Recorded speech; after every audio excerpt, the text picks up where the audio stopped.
Hello, listeners. Each week at this time, we ride the radio waves to bring you drama, intrigue, and excitement into your home.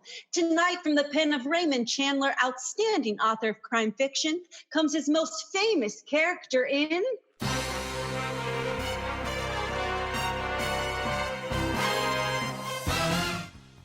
The Adventures of Phillip Marlow. Get this and get it straight. Crime is a sucker's road, and those who travel it wind up in the gutter, the prison, or the grave. There's no other end, but they never learn. Now with Michael Antico starred as Phillip Marlow, we bring you tonight's transcribed story, The Medium Was Rare.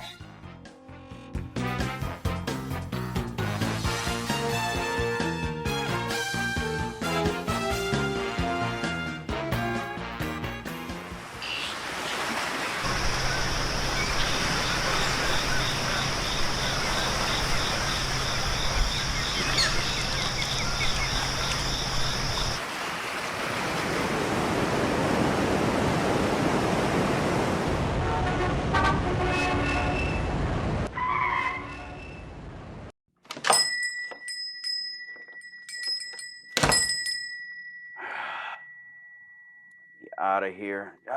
Gotta get away. This is the time when all I can think about is trout streams, trails through the tall mountains where every man is a hop-along Cassidy. I was sitting in my favorite restaurant telling Mary, my favorite hash slinger, all about it. It all sounds so wonderful, Phil. Yeah, but that's not the half of it. There are waterfalls so high, it seems the cascade comes from heaven itself. Going alone, Phil? You bet your sweet life I'm going alone. In the words of the poet, I'm going to commune with nature. I'm the most natural thing you ever saw. Darling, you're beautiful. Your charms are many, but you want me to be honest? Yeah. You don't compare to a trout. Why, you worm! Don't get mad, baby. It's the season. Season or not, I don't like being compared to a fish. Not a fish, baby. The queen of them all. A mountain trout. Did you ever hear of the Feather River country, Mary? If it's out of Los Angeles County, I never been there. It's in Northern California. Northern fringe of the Mother Lode. Here's your coffee. Mother who? Hey, you want to know something? If I started right now, I could make it before morning. Quick cup of coffee, huh, doll? I'll drop everything. Well, if it ain't the clean living type. Hi, Marlow. Hi, Cookie. I thought they had you stashed away. Not no more. Got paroled last week. No kidding. Yeah, no kidding. It was a bum rap.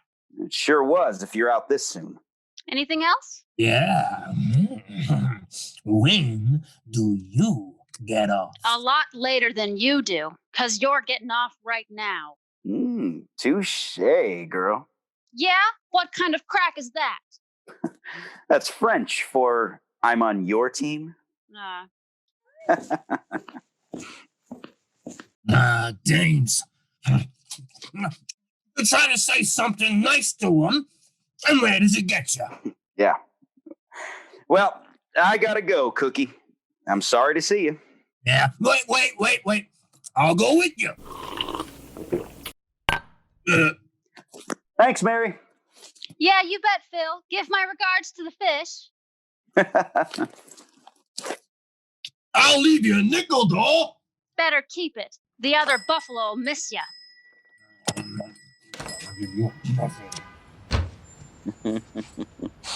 You gotta face it, Cookie. She's crazy about you. You think so? No. Well, my car's in the lot here, and I'm in a hurry, so... Yeah, well, mine's in a lot, too.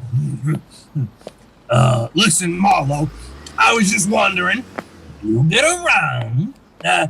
You got any idea where Cesano is? Cesano? Yeah. Don't you know any decent people? What? Hey, Cesano's my pal. He's as decent as I am. You made the point, Cookie. Huh? But seems to me there was talk he had something to do with you taking that rap in the first place, huh? What? Listen, you don't think I'm trying to find him to knock him off or anything like that? Could be. You're about that bright. But doesn't really matter. I don't know where he is. I don't care. I don't want to know where you are either. Well, that suits me good. Good. Only, I don't know what you're so pissed off about. I done nothing to you. Neither has Cesano. You make my taxes higher. Never mind. Oh, you kill me, Marlow. Now, when you talk about taxes, how do you like to pay taxes on this job? Is this your heap? Yeah, one of them foreign things. Right-hand drive. Vroom, vroom. And baby blue yet. Matches my eyes. Huh. What'd you do at San Quentin? Learn a trade? Sure. A good one. You decent people, go right on paying taxes, Marlow. Us third-rate punks will get along. I watched Cookie's baby blue convertible cut out into the traffic. Got into my own car and drove away in the opposite direction. Yeah, Cookie cinched it. I was going to knock off for a while, head for the Feather River country. Well, by the time I reached my apartment, I could almost smell the pine trees. And while I tossed a few things into a bag, I saw myself every inch a modern Isaac Walton.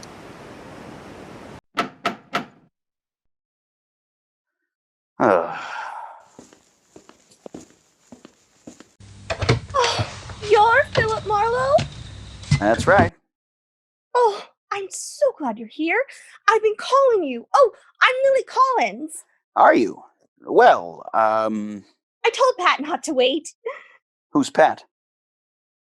The taxi driver. Oh, him. May I come in? Well, yeah, I guess so. Thank you. Mm-hmm. Oh, you're packing. Or are you unpacking? I'm packing.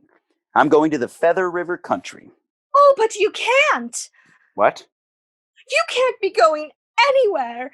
I need your help, Mr. Marlowe. I really do, desperately. Yeah, well, I just thought I'd take a few days off. Of course I'll pay you. Whatever's customary. I just don't know where to turn. And somehow we've got to locate them quickly. Leonard should be home within a week. Now, wait a minute. Sit down, Mrs. Collins, is it? Yes, Lillian. Oh. Leonard's my husband. He's back east on business. Well, just, what do we have to locate so quickly? My jewelry. It was stolen last night. Oh, well, stolen jewelry's out of my line, Mrs. Collins. That's a police job. Oh, no. Well, that is, it can't be. Why? I thought about the police right away, of course. But I can't call them. Leonard would hear about it. I know. And it would be in the papers and... You understand, don't you? No, I don't understand. Well, I couldn't. That's all. Mrs. Collins, right now, I like fishing poles better than I do people. Oh, but you can't go. I mean, you can, of course, but I do need your help so much. Oh, why can't I resist dames? All right, but you have to level with me. What jewelry? When did it happen? Who knew you had it? Everything. Well, it was a necklace. Diamonds. Yeah. And a diamond bracelet. I had them in my jewel box last night. I'd only just taken them from our safe deposit box in the afternoon. Who knew you sent them out? Why, no one. No one knew. Hmm. Well, how did it happen? The robbery, I mean. Well, I was in my bedroom. That's where the jewel box was. Yep. I was dressing for dinner. The doorbell rang. I had to answer it. Letty's on vacation now that Mr. Collins is in the East. And it was Sylvia, a friend of mine. We were to have dinner together. I fixed a drink for us, then went back to my room for my wrap. That's when I noticed the jewelry was missing. You hadn't heard anything? Anyone in the house? No. Huh. Of course, the radio was on. Music, you know. Mm-hmm. How would anyone get into the bedroom? Well, the French doors open onto a little terrace by the bedroom. I rather presume whoever it was came in that way. Well, how much would you say this jewelry's worth? $10,000. Hmm. Oh, that's what it's insured for. Anything else taken? No, not a thing. Do you wear this necklace and bracelet often? Oh, no, not really. When Leonard gave them to me, he said they were for state occasions. And last night was a state occasion. Oh, my goodness, no. Well, that is, Look, if you didn't intend to wear them last night, why'd you take them out of the safety deposit box? I suppose you'll have to know. I need the money, Mr. Marlowe. I have a debt Leonard knows nothing about. If I wrote a check for $10,000, he'd ask questions. I don't blame him. Well, there's just no need to worry him with it. That's all. He doesn't know you gamble, huh? I didn't say. You didn't have to. You ever pawned anything before, Mrs. Collins? No, I haven't. Well, I got news for you. You probably couldn't get 10 grand for them. Oh, but if they're insured. It doesn't matter. Unless you made a deal to have them stolen so you could get the insurance money. Oh, really, Mr. Marlowe? Really, Mrs. Collins? Okay, let's drive to your place and look around.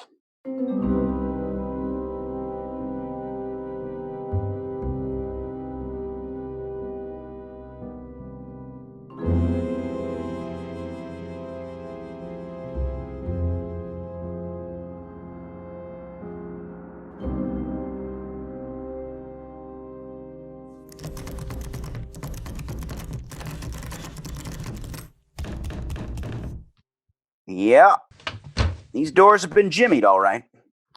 Didn't it bother you to stay here last night after it happened? Oh, I didn't. I stayed with Sylvia in Westwood. Told her about the robbery, huh? Well, no, I didn't. I started to, but then I was afraid I'd have to tell her too much. Mm-hmm. Did you stay there last night and then come to my place by cab this morning? Well, I came here first, then to your apartment. I wanted to be sure nothing else was missing, and then I decided to get in touch with you and had Pat drive me over. That's the taxi driver. Oh, he's practically my chauffeur. His stand is right in front of our building here. I'm one of those native-born New Yorkers who never learned to drive. Mrs. Collins? Are you sure you're telling me everything you know about this? Oh, believe me, I am, Mr. Marlowe. Why, it would be so stupid of me not to. Yes, it would. I've got to have that jewelry back before Leonard comes. He'll just never understand. The gambling and all. He's gone so much, and we have no children. There just wasn't anything else to do. Can you understand that, Mr. Marlowe? No, but I'll try, Mrs. Collins.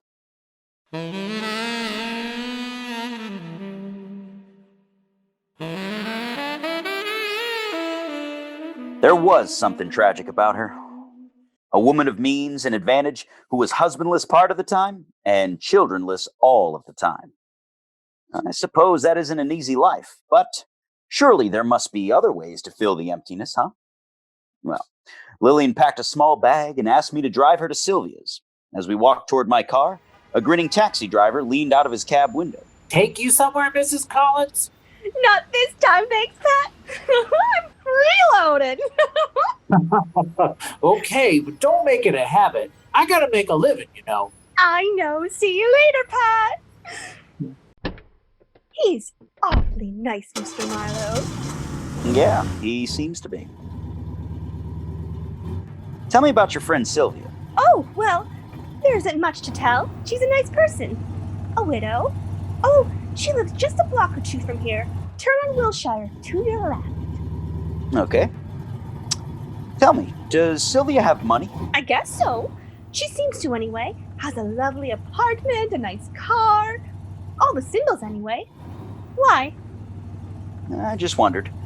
Oh, by the way, if you don't want her to know you've hired me, maybe you'd better tell her I'm a business friend of your husband's, huh? Just drop by as you were leaving the house, something like that? Oh, yes, that's a good idea. Yeah. It's in this block, the big green apartment building on the right. Okay. Huh. That's funny.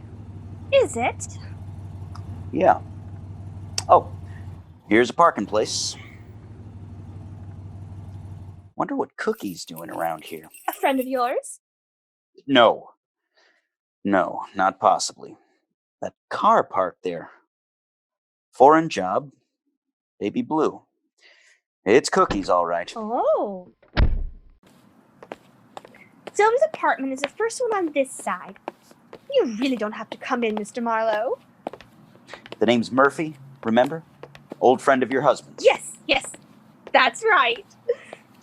I'll come to carry your bag in and to meet Sylvia. I'm very partial to wealthy widows. Really, Mr. Marlowe? Do you think you will find my jewelry? Well, I've got one idea so far, Mrs. Collins. If that doesn't work, well, you leave it up to me, huh? Yes, of course. Oh, here we are.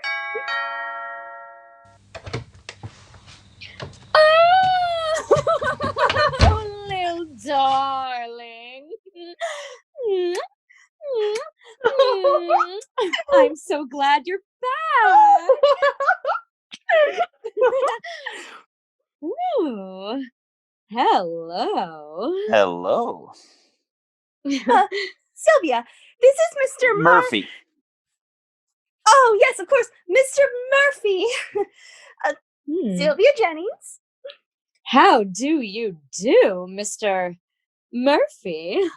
How are you? Well, come in, both of you. I was just getting ready for a swim. Oh, sounds wonderful. Maybe I could scare up a pair of trunks for you, Mr. Murphy. Oh, thanks. No, I've got to run along. Just stopped by Mrs. Collins looking for her husband. Mr. Murphy's from out of town. Known Leonard for years. I was all packed, ready to come over here. So when... I brought her. Well, you don't have to explain anything to me. As a matter of fact, I can go down to the pool alone, and you two can stay here and talk about old times. Why, Sylvia! Oh, relax, Lil, and forgive me, Mr. Murphy. I've told stories like that so many times. I know them by heart. I'll bet you do with that. You know I do. What? Now, I just won't have you thinking that, Syl. Oh, now don't be silly, darling. It's not important. Oh, but it is. I just... Hey, wait a minute. Hold it. Let's you both go down to the pool and talk it all over. I really have business to attend to. Oh, I'm sorry.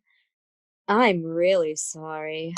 Yeah, well, just keep it that way. Mm-hmm. Well, will we be hearing from you about anything or Oh, sure you will. About anything.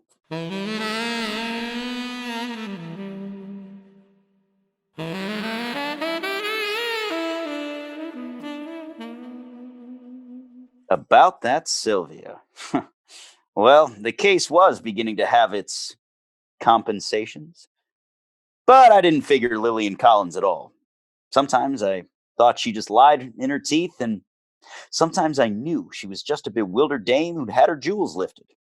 I passed Cookie's car again as I left, and still no sign of him. I had told Lillian I had one idea. He was still at the taxi stand in front of her apartment. You really Phillip Marlow? Yeah, I really am. Need proof? No, that's okay. Mrs. Collins wouldn't have been with you if you weren't a right guy. You say I can help, huh? Yeah, maybe so. Now, look, you drive her almost everywhere she goes. Now, how about telling me just where she goes, huh? Regulation places, Saks, magnets, places for lunch, stuff like that. Mm-hmm. This morning I took her over to a Hollywood address. Ah, that was me. Well, oh, hey, there was one place she goes. Oh? Yeah, a couple times a week. For the last 3 or 4 weeks. A place on top of one of the hills up off of Coldwater Canyon. Friend of hers? Well, maybe. She usually asks me to wait, though, between 15 minutes and a half hour. That's all the longest she stays. When was the last time you took her there? Let me see. The day before yesterday. Yeah, I think, yeah, it was the day before yesterday.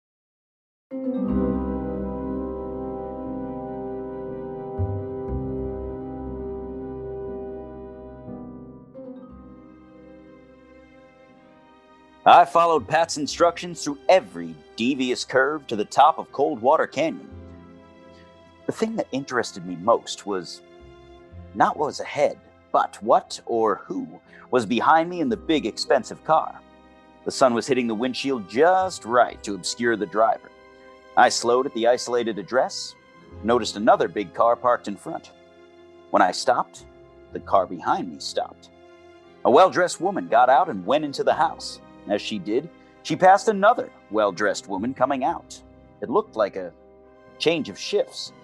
As she drove away, I got out of my car and went up to the door. Someone somewhere was watching me. I could feel it.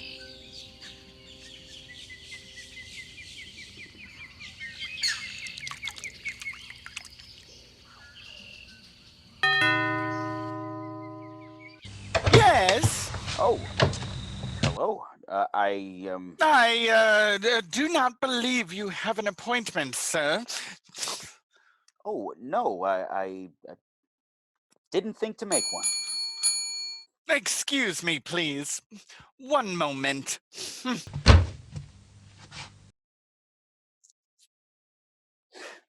Oof, what a creep. And what a joint. You, will come in, please. Yeah, thanks. May I inquire, sir, who referred you here? I have to have a reference? Madame must insist on references, sir. Oh, she insists. Yeah, well, I'm a friend of Mrs. Collins. Lillian Collins? Ah, yes, Mrs. Collins. Yeah. You will follow me then. Madame will see you now. More to the point, I will see Madame.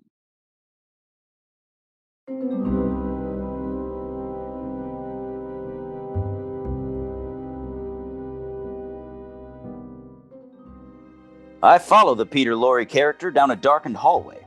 As far as I could tell, there was no door ahead. Looked like a blind alley. Even in the darkness, I sensed that someone could see me. I didn't have long to think about it. Just when we reached what looked like an impasse, the little man ahead of me pulled some heavy drapes aside and nodded for me to enter. I walked into a room that was heavily draped on all sides, pungent with the smell of incense.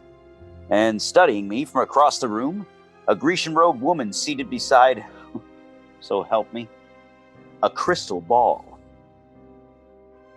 Ah, you will come in, please, and be seated. Yeah, I will. You see, I. Hush! Huh? You remain silent. It is so necessary, your silence. Bruno, you will go. Yes, madame. Hey, they're very clever, those drapes. When they're closed, you can't tell where the door is. I must insist your silence is very important. Ah. You're in need of help, much help, or you would not be here. Yeah. Well, you could say that, yeah. You make it very difficult for me to see what is in store for you. The crystal is cloudy, very cloudy. Ah. Well, quit breathing on it. Please. Oh, excuse me. Now, you are seeking something, probing, searching out. And this is not a good thing. Some things one must not pursue. I regret to say, for you I see trouble, great trouble and death.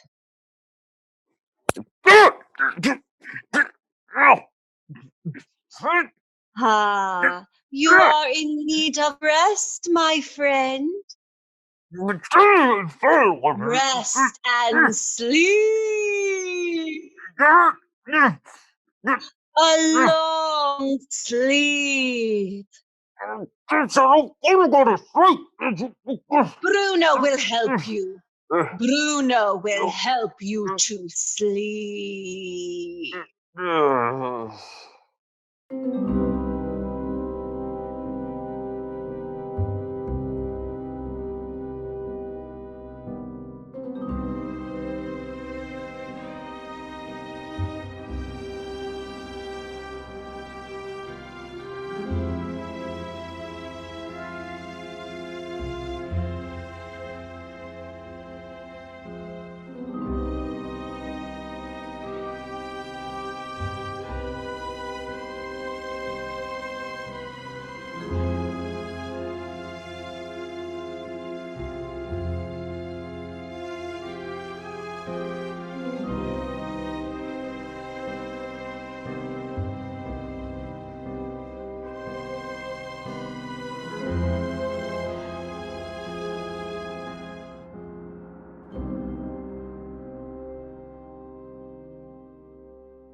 In just a moment, we will return to the second act of The Medium Was Rare.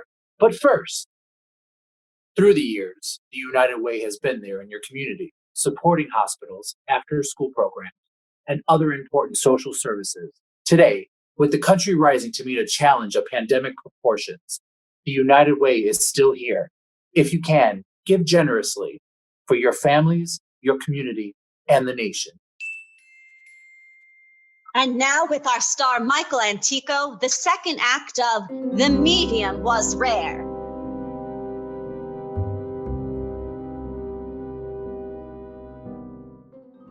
The Madame's prediction was suffocatingly accurate. Bruno helped me sleep all right, with a strong assist from a sponge full of ether. My watch said it was 2 hours later when I came out of the anesthetic, a long way from the house on top of Coldwater Canyon. I was in my own car, parked on a strand of beach north of Santa Monica. 10 minutes and a blast of bourbon later, I entered Sylvia Jennings' apartment again. This time, there was no sign of Cookie's baby blue car. I don't think Lillian will be long. She remembered some shopping she had to do. Did she? Oh, you don't look as if you felt very well, Mr. Marlowe. Oh, I feel just fine. Just woke up from a long nap. And by the way, Mrs. Jennings, you really shouldn't call me Mr. Marlowe. Oh, oh, yes. Now, where on earth do you suppose I got the name Marlowe? I really wouldn't know. Okay, where's Lillian, huh? I told you she went shopping. Without her purse? Well, what do you That know? blue bag there. She was carrying it when I brought her here. Now, isn't that odd? Yes, isn't it? The door. Will you excuse me? Sure. Yes! Oh, I want to see Chaisano. Chase. Why, you must be mistaken. There's no one here by that name. He was here, doll. I seen him. Wait! So, I'll just wait. I'll wait for. No!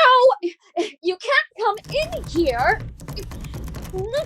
Wow, Cookie! Hello! Hey, what is this, Marlowe? Well, it's just one of those happy coincidences, Cookie. For the first time in my life, I'm glad to see you. Oh, close the door, Mrs. Jennings. Make yourself at home. I'm afraid I don't understand this, Mr. Marlowe. Yeah, well, I was afraid I wouldn't for a while. But stick around. I think things are going to clear up in a hurry. Listen, Marlowe. What's the pitch here? Do you know this dame?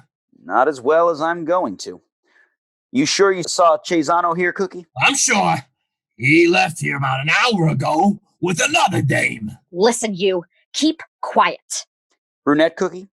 Blue and white dress? Yeah. And she didn't seem too happy about going with Chaisano. Did you tail him? Sure. To a house up at the top of Coldwater Canyon. That's fine, Cookie. Then what happened? You wouldn't believe it. Almost set to move in Dr. Chaisano when some jerk jumps me, stuffs my face full of a sponge stain. It was loaded. You passed out? Yeah, for a while. And then, when I wake up, I'm sitting in my car, big as you please, down at the bottom of the canyon. I figure Chaisano started from here, and he'd be coming back. So I came back. And here you are. Interesting story, isn't it, Mrs. Jennings? None of it's true. Of course not. How'd you get a line on Chaisano, Cookie? Oh, there's talk in town. He's got a new racket. Got something to do with a rich doll. Do you know who this dame is? Tell me. She's right out of the blue book. That's who. I don't figure her with Chaisano, except I gotta believe what I see. Yeah, Cookie.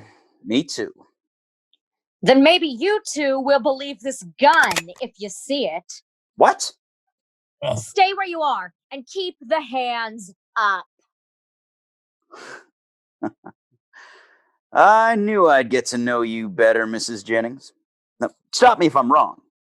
You set up suckers, wealthy females, con them into visiting Madame, who tells fortunes based on what you've told her. You're crazy, and you're in no position to talk. Maybe then the Madame predicts some trouble for him, huh? Warns him of dangers ahead. Shut up! Like maybe your jewelry isn't safe where it is. Take it out of the bank. Keep it at home where you can watch it, Lillian. And when the poor stoop does that, you come in the front door and Chaisano goes in the back to cop the jewels. I said shut up. Hey, Marlowe, you think that's the deal? I think that's the deal. Cookie. Oh, don't! Oh, please! You're breaking my arm! Only if I have to, baby. Get the gun. Yeah, sure. Got it. And bring Mrs. Jennings along, Cookie. The three of us are going to have our fortunes told.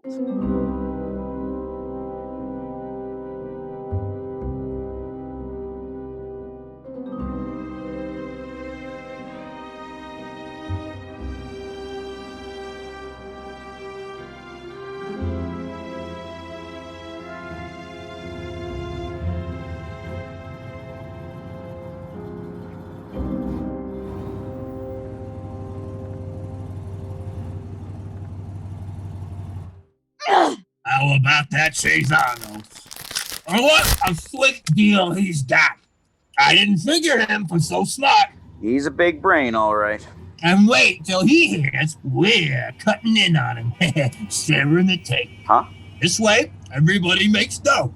Me, you, Cesano, even a little doll here, huh? Leave me alone. Easy does it, Cookie, huh? You're pretty smart yourself. How'd you figure I was going to make a business deal with Cesano? You're no chump, Marlow. I got every Seamus figured. You're all looking for that one big sweet deal like Cesano's got to move in on.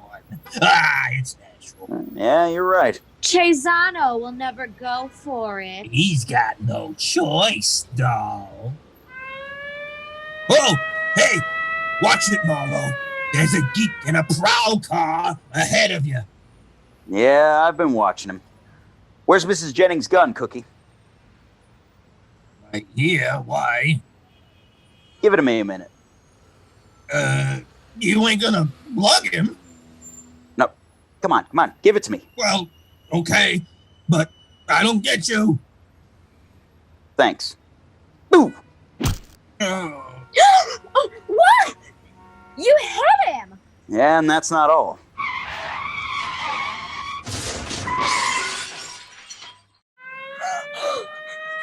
What are you doing? You ran right into that police car. That's the way I played it, honey. Hey, that wasn't very bright. Oh, Mr. Marlowe. Got a couple customers for you, officer. I had to move quick. Oh, why, sure, but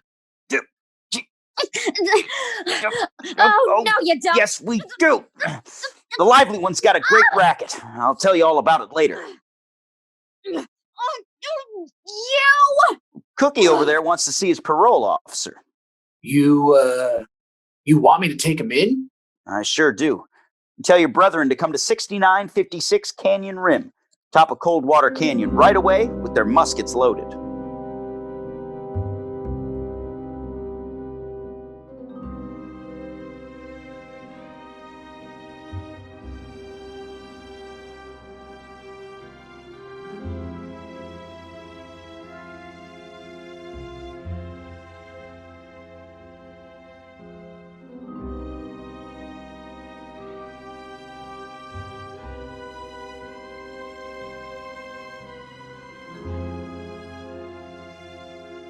The house at the top of the canyon had the empty look that only occupied houses can have.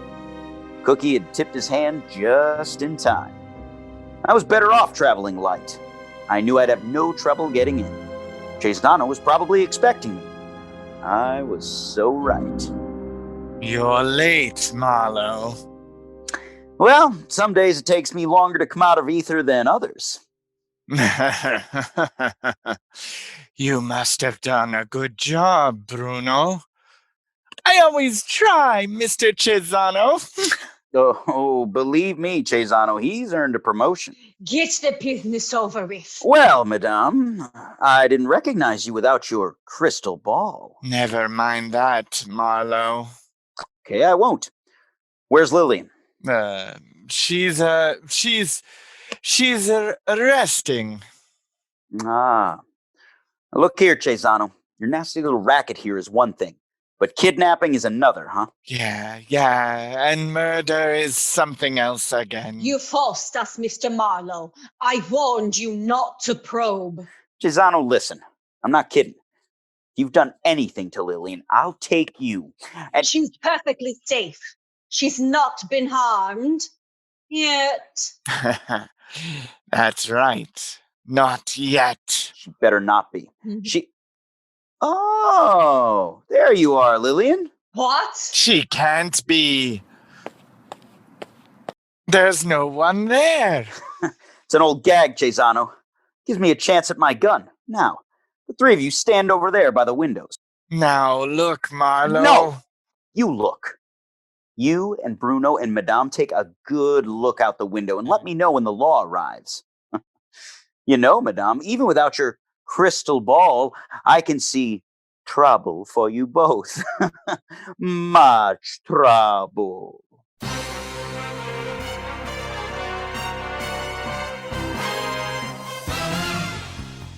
Lillian had been given the ether treatment too. We found her when the police arrived. She was okay, though thoroughly frightened. She wasn't all we found when we searched the place. Cesano hadn't fenced the jewelry as fast as he stole it, and the parade of women who came to claim it all later read like the social register. Social register, the elite, the 400. Yeah, well, I know a place where 400 gives way to 4,000 luscious, lovely mountain trouts. The forest primeval, the murmuring pines, and the... Yeah. You know what? I don't think I'm gonna make it.